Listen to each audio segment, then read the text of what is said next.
এই July August বিপ্লবের মধ্যে মাদ্রাসা ছাত্র আন্দোলনকারীদেরকে খুব অস্বীকারও করা হয়, মানে তাদের অবদানকে স্বীকার করা হয় না। আপনারা কিভাবে রণাঙ্গন থেকে দেখেছেন? দেখেন, আন্দোলনটা যখন সিরিয়াস মাত্রায় যায় তখনই কিন্তু বিশ্ববিদ্যালয়গুলো বন্ধ করে দেওয়া হয়। বিশেষত ঢাকা বিশ্ববিদ্যালয় হল বন্ধ হয়ে যায়। আন্দোলন কন্টিনিউ করেছে কারা? কন্টিনিউ করেছে প্রাইভেট ইউনিভার্সিটির শিক্ষার্থীরা রাস্তায় নেমে, কন্টিনিউ করেছে কওমি মাদ্রাসার শিক্ষার্থীরা রাস্তায় নেমে, আলিয়া মাদ্রাসার শিক্ষার্থীরা রাস্তায় নেমে, মসজিদের ইমাম সাহেব তার মুসল্লিদের নিয়ে রাস্তায় নেমে গেছেন।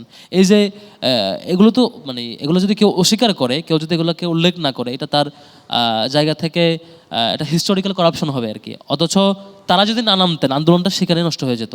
আমরা সিদ্ধান্ত গ্রহণের মোটিভেশন কেন পেয়েছি মাঠে আমার লোকেরা, আমার আমার আমার জনগণেরা, আমার ছাত্র জনতা, আমার কওমি মাদ্রাসার শিক্ষার্থী, প্রাইভেট ইউনিভার্সিটির শিক্ষার্থীরা জীবন দিচ্ছে, রাস্তায় নেমেছে। সেই মোটিভেশন থেকে কিন্তু ফার্দার কর্মসূচি কন্টিনিউ হয়েছে। আপনি দেখবেন যে এক্সট্রিম লেভেলের যখন কর্মসূচি চলছে, পরে আমরা আবার সফট কর্মসূচিতে যাই, এরপরও যে মানুষজন রাস্তায় নামছে, এখান থেকে মোটিভেশন পেতে আমরা আবার হার্ড কর্মসূচি পরবর্তীতে 1 দফা পর্যন্ত যাওয়া হয়েছে।